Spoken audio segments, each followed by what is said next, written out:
तर आज आपण एल्बो स्लीव्ज कटिंग बघणार आहोत, पेपर कटिंग. तर मग चला व्हिडिओला सुरुवात करूया. अगदी 28 छातीपासून 50 छातीपर्यंत कोपऱ्यापर्यंत बाही कटिंग कशी करायची ते स्टेप बाय स्टेप आपण बघणार आहोत.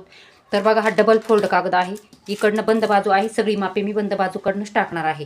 तर समजा मला कोपऱ्यापर्यंत बाही ठेवायची आहे 9 इंच, त्याच्यामध्ये मी 1 इंच एक्स्ट्रा घेतलेला आहे आणि एक लाईन ड्रॉ केलेली आहे. तर 1 इंच एक्स्ट्रा का? खालच्या बाजूने अर्धा इंच फिनिशिंगला हवं असतं म्हणून, आणि वरती शोल्डरमध्ये अर्धा इंच हवं असतं म्हणून.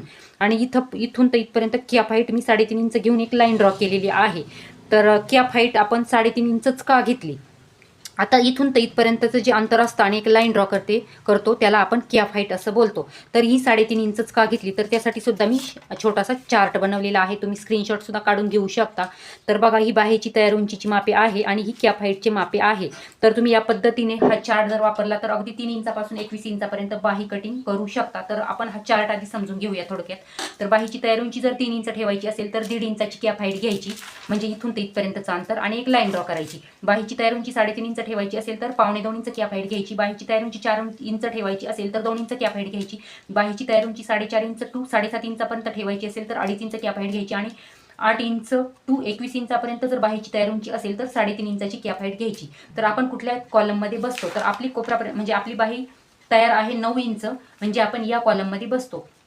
तर या कॉलममध्ये बसतो म्हटल्यावर आपल्याला 3.5 इंच कॅप हाईट घ्यायची आहे. तर छातीच्या मापावरून कॅप हाईटचं अंतर ठरवायचं नसतं, आपल्याला बाहीच्या तयार उंचीवरून कॅप हाईटचं अंतर ठरवायचं असतं. तर बघा, मी 3.5 इंच का घेतलं ते तुम्हाला समजलंच असेल. तर आता पुढे बघूया.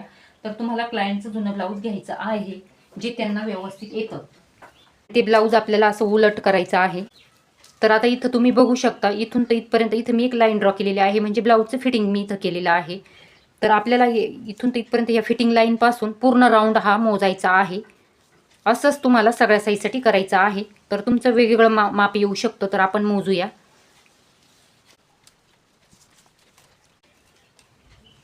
तर आपलं येतंय 13.5 इंच. तर तुमचं वेगवेगळं येऊ शकतं.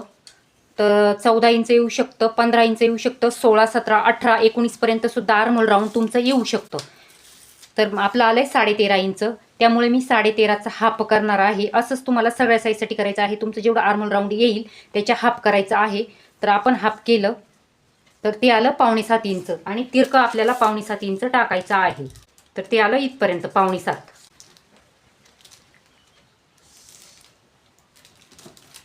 आणि इथं आपल्याला ब्लाऊजला 1.5 इंच मी मार्जिन घेत असते, म्हणून इथं पण 1.5 इंच मार्जिन मी घेतलेलं आहे. आणि इथं दंडघेराच्या निम्मे अधिक 1.5 इंच तुमचं काय XYZ दंडघेर असेल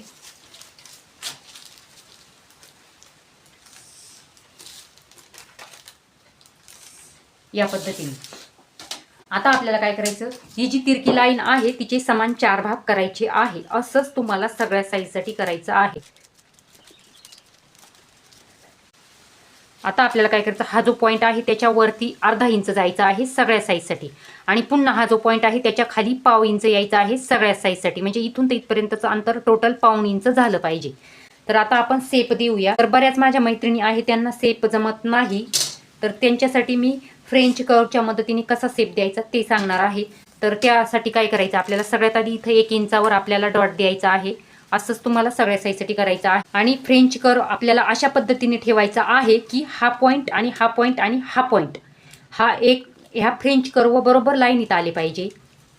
म्हणजे फ्रेंच कर्व तुम्ही असा ॲडजस्ट करू शकता. तर बघा, आपलं येतंय आणि डायरेक्ट सेप देऊन घ्यायचा आहे आपल्याला. आता बघा, इथं पण आलं, इथं पण आलं आणि इथं पण आलं.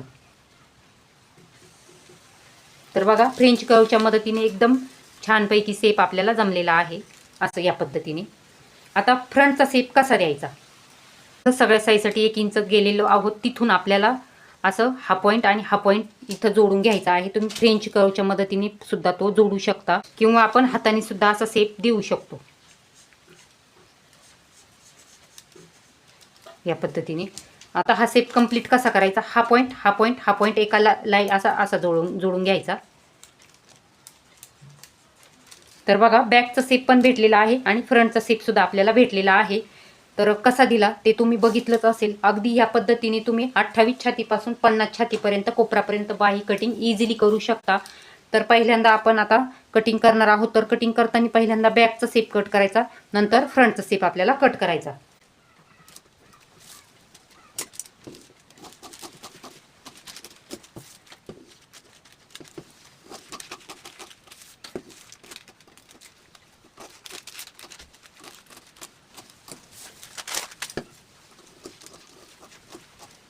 तर बघा मी फ्रंटचा सेपसुद्धा कट केलेला आहे आणि बॅकचा कटसुद्धा कट केलेला आहे. ब्लाऊजला किंवा ड्रेसला जोडताना बाही उरली तर कट करून टाकायची. शक्यतो जास्त उरत नाही, थोडीफार जर उरली तर ती कट करायची. 1 पाव ते अर्धा इंच उरली तर ती कट करायची. किंवा तुमची जर अर्धा इंचापेक्षा जर जास्तच उरत असेल, पाऊण इंच किंवा 1 इंच, तर तुमच्या कटिंगमध्ये काहीतरी चूक झालेली असते. तर अर्धा ते पाव इंच उरली तर ती आपण कट करू शकतो, बाकी काहीच प्रॉब्लेम येत नाही. परंतु ब्लाऊजचा मुंडा कुठेही कट करायचा नाही. बाही जर उरली तर बाही कट करायची. व्हिडिओ आवडल्यास प्लीज आपल्या चॅनलला लाईक, शेअर, सबस्क्राईब करा.